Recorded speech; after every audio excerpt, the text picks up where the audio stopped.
Good afternoon, buckaroos. You know, Ask Dermask and I have been around the block a time or two. We're not as young as you think, despite our outward beauty. We're not in our early 20s, like I'm sure many of you assumed, except for Summer. So we feel we need to share some of our wisdom about life with you. So today we're going to talk about dating, specifically some of our most horrible, ill-fated dates. This is so it does not happen to you. I know you might find this hard to believe, but I've been on a few bad dates, and a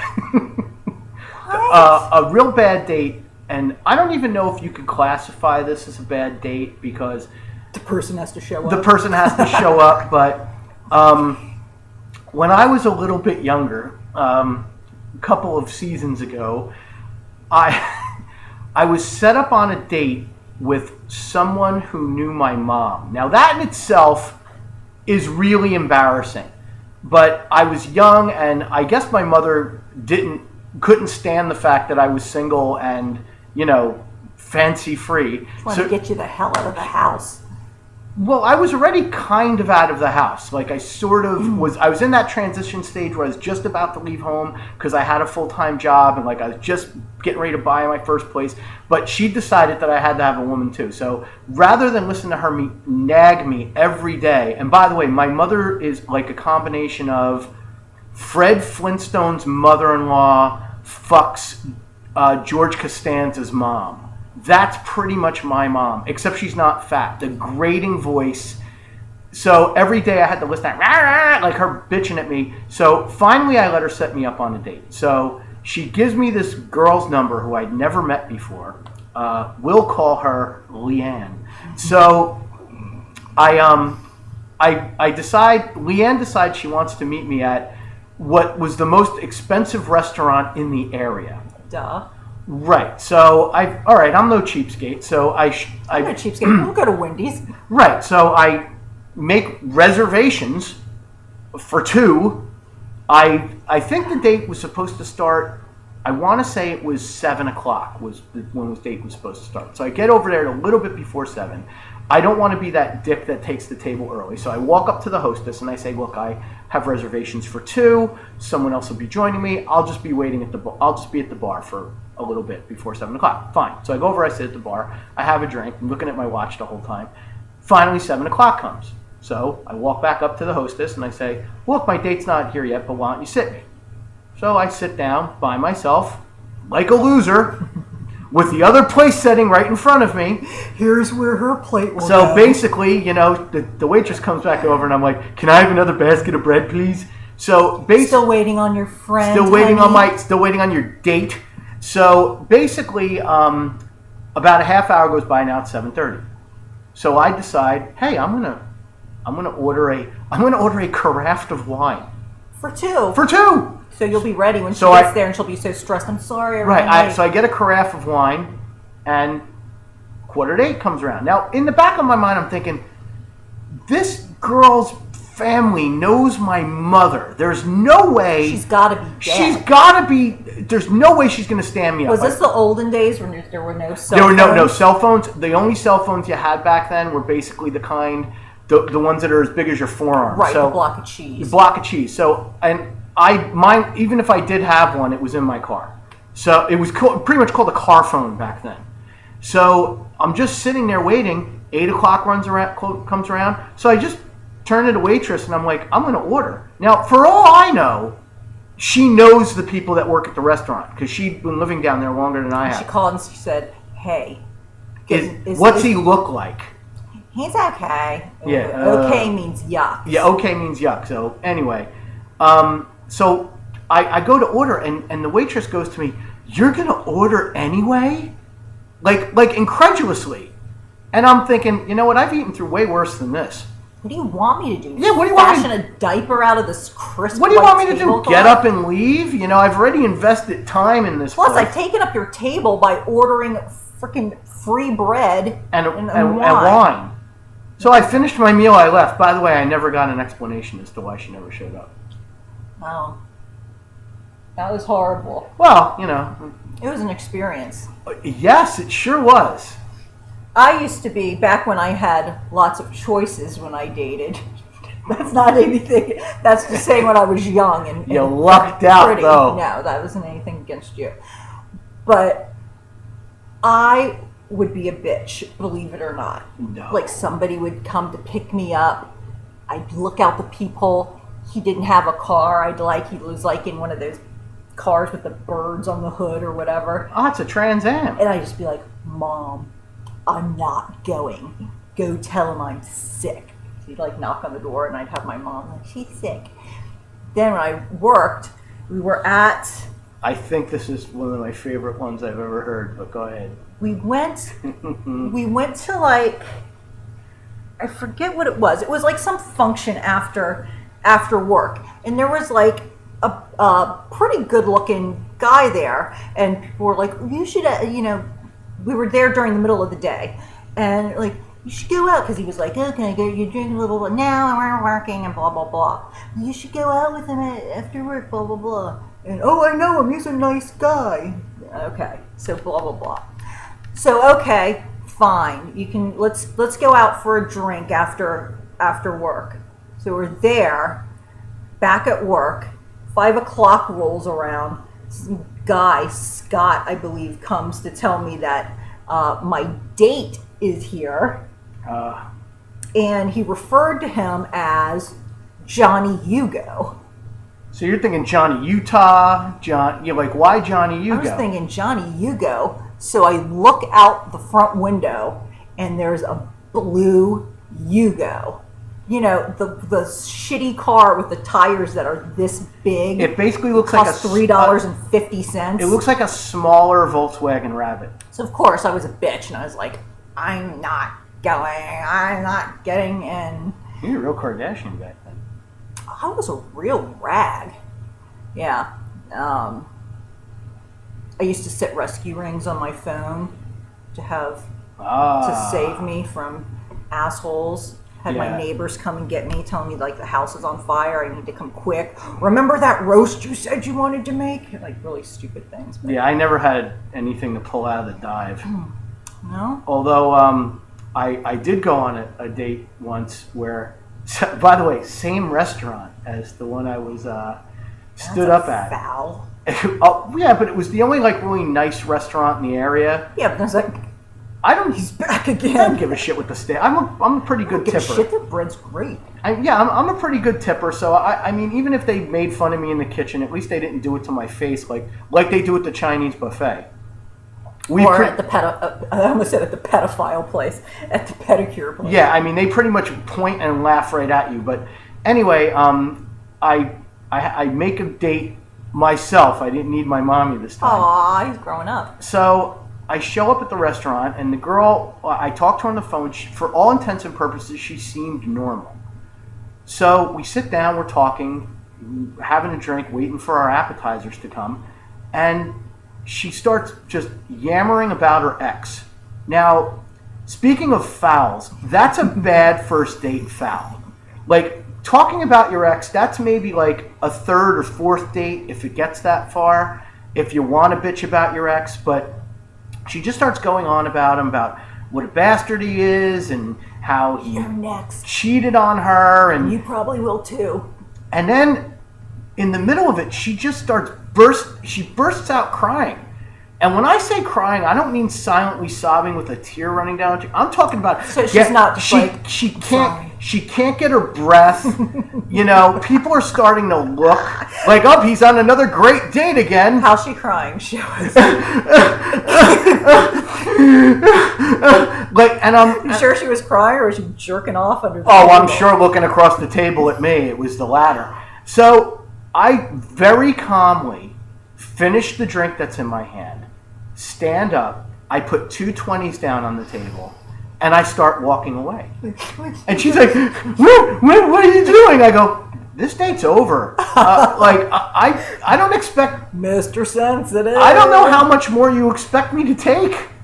You know, so guess what? Meal's on me. See ya. And that was it. I think I was perfectly. But I sat through a good 15 minutes of this guffawing. It's not like she just started crying and I said, "Oh, fuck this." I stuck around. I stuck around for 15 minutes. But listen, 15. What if you were the difference between her not going home and hanging herself? I guess we'll never know.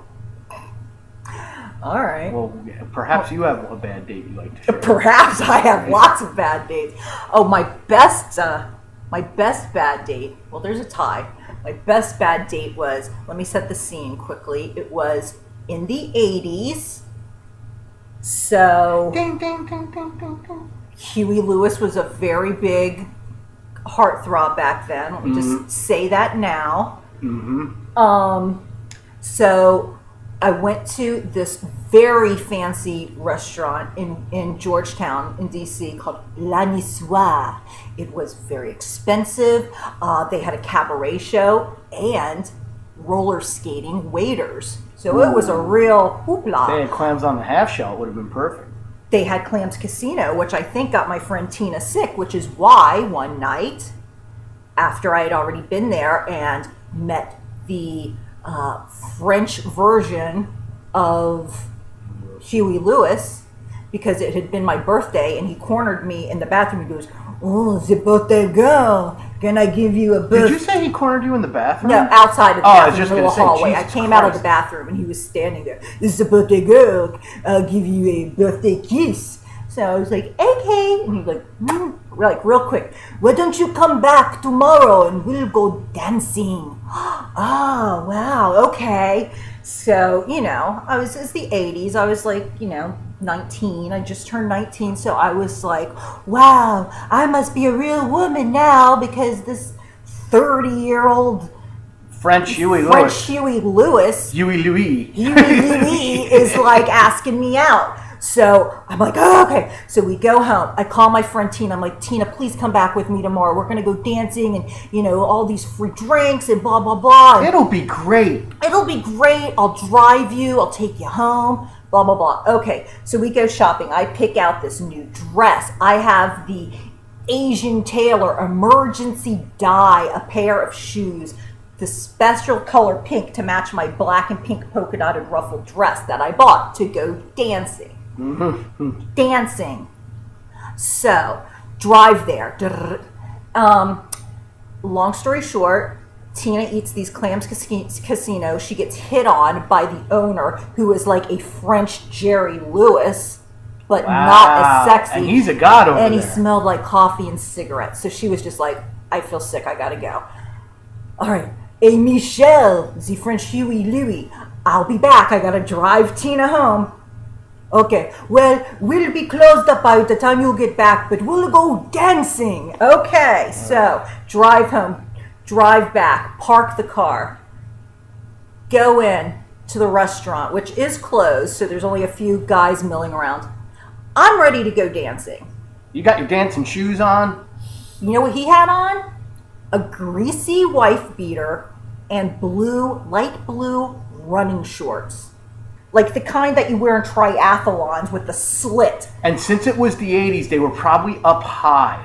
They were. Because the shorts were very high in the 80s. So I was just like, he's like, "Oh, I just need to clean up and I'll change and we'll go dancing." Okay, great. "Oh, why don't you come upstairs with me? There's a view and you can see all of Georgetown. It's beautiful." Wow. Okay. That sounds great. I'll just follow you upstairs to see all the monuments and all the great lights of DC. You follow his uncircumcised wiener up the stairs. I don't know if it's uncircumcised. I haven't even kissed the guy except for but whatever. I don't know. I'm 19. Okay. So he opens his door to this room. He goes in. The room is the size of an efficiency bathroom. There's a little desk in there, a little chair behind the desk. There is a window in there. But it's literally out of a movie where all you see is a brick wall. That's the view. So I was like, okay, then maybe this isn't such a smart idea. By the time I'm feeling like okay, I gotta open the door and just back out of here. I look. He's got his dick out of the bottom side of his running shorts. He did a microwave? He didn't even pull his He pants didn't down? even pull his pants down. He did a microwave jerk? That's a true Frenchman. And he's jerking it. And I am just like... You gotta be taken aback. I couldn't go back because the room was so small. It was like here to here. So I'm just like, what the hell? And he just looks at me. He goes, make it cry. I'm like, what? What, you want you to rub an onion on it? So before like everything could compute, he has,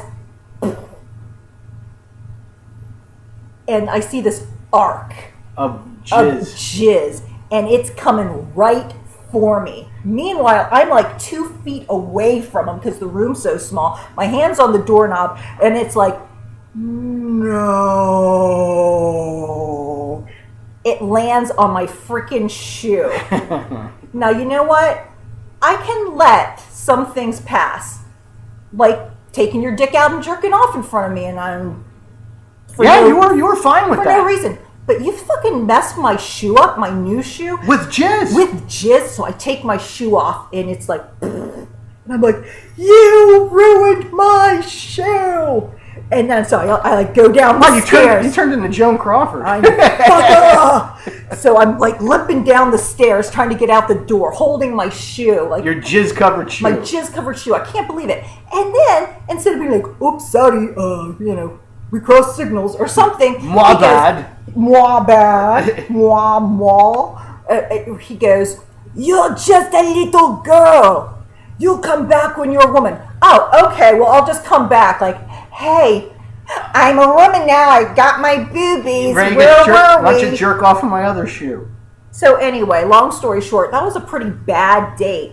Worst part was that I went after I had my friends convene in the Friendly's parking lot to pass this jizz shoe around. You're kidding? He did that? Yes, he did. That's what this is. I threw the shoe away at home. My mom kept getting the shoe out, like, there's nothing wrong with this. We can just get it out. So I'm just like, well, I'm not telling my mom what happened. Finally, like 15 years later, I tell my mom, who had the shoe still in a dress-up trunk, I'm like, do you know why? This is cum on the shoe. And she was just like, ah! Right. So anyway, that was one of my worst dates. That is a pretty good story, though. That's a pretty good story. Would you have anything that could top that? Has anybody jizz on the shoe? I don't think I could top jerking off on a shoe. I mean, the only one I have, and this is a very short one, and we should probably wrap up in a minute. I've got a good one. Is the time that I was on a dating website, and there's a picture of this girl in a profile, and I talked to her on the phone, and everything's going fine. I look at her, she's kind of good looking. So I go out to meet her at, where the hell did I meet her? I think I met her at Dave & Buster's, like out in King of Prussia. At the nice restaurant with the good bread? No, it wasn't that restaurant. So, usual table, Dermo? She was 10 years older. Well, first of all, she told me when I got there, because when I met her, I thought, who is this older lady coming towards me? Is she this chick's mother? Did she send her mom to check me out? Right, which okay, I'm willing to deal with that. It was her, and one of the first things out of her mouth was, well, those pictures of me are like 10 years old. No shit, I have eyes that work. So I'm like, oh, all right. By the way, I did go through the whole date, dinner and a movie, and then I went home and just, I jerked off and cried.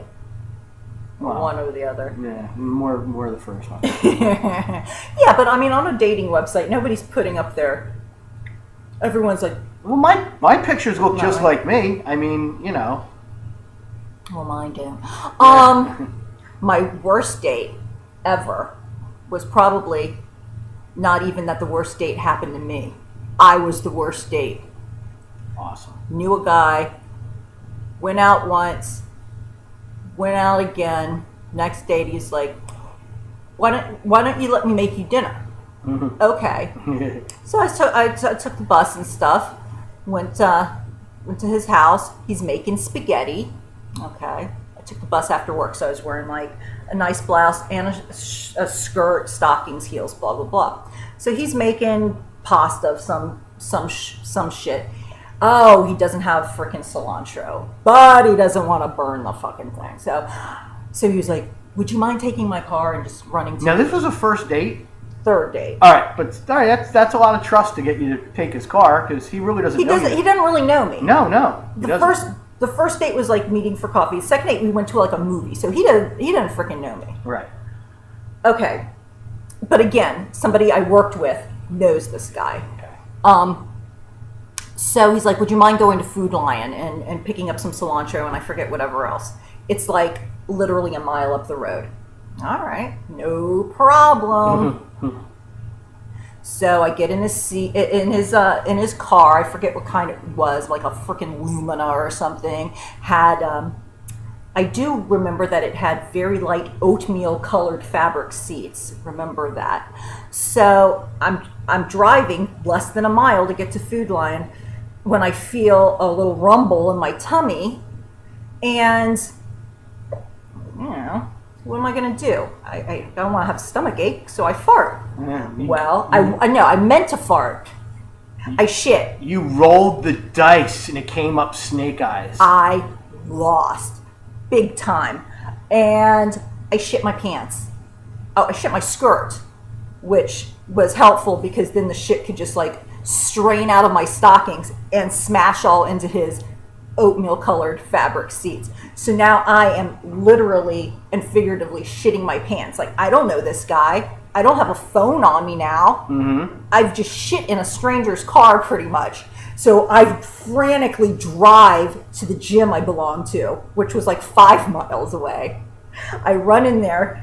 I go into my locker. I put on a pair of sweatpants.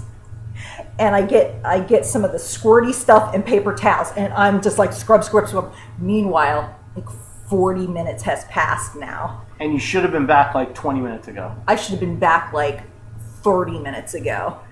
And so I finally drive up because I'm just like, there's nothing I can do. His car smells like shit and Windex. So I just drive up. I'm wearing high heels, like Adidas sweatpants, and a blouse, a dress blouse. And I just go, and I'm like, what do? I literally thought, I'm just going to pretend I've been kidnapped. I've been carjacked. I was thinking of all this. Finally, I just went there, and I was like, I'm sorry. And he just like went out, looked at his car, and he's like, I think you must be sick, and we better call this date to an end. And I know he's probably upset, but he just put me back on the bus. I guess, well, he's not going to sit in a wet shit-filled seat to drive me home. He's not going to have you shit in the other seat. So he has me go home looking like a bum and all mishmash. But anyway, I'm sure when people have conversations with him, like, what's your worst date? Oh, well, a girl shit in my car. You should have said that you got cut off by a truck and I shit my and you pants? literally shit your pants, because then he would have been so happy that the car wasn't wrecked. But I saved your car. Right. It was this close to being a total loss. Now you just need to Scotch guard it. Scotch guard it? I saw Mythbusters. You got to get rid of that car. God. Yeah, I'm like behind the gym by the dumpsters, or throwing my skirt out like, I'm hiding. Yeah, human DNA. shit's pretty bad. But anyway, those are just some of our bad dates. Those are some of your bad dates. If you want to share some of your bad dates, contact us on Twitter. # worst date ever. I'm at AskLoveGigi. and I'm at Ask Dermask. This thing was long. Sorry. But anyway, hopefully you can tell us some of your tales and we can compare notes. Until next time, good luck in life and love. And don't fart and gamble.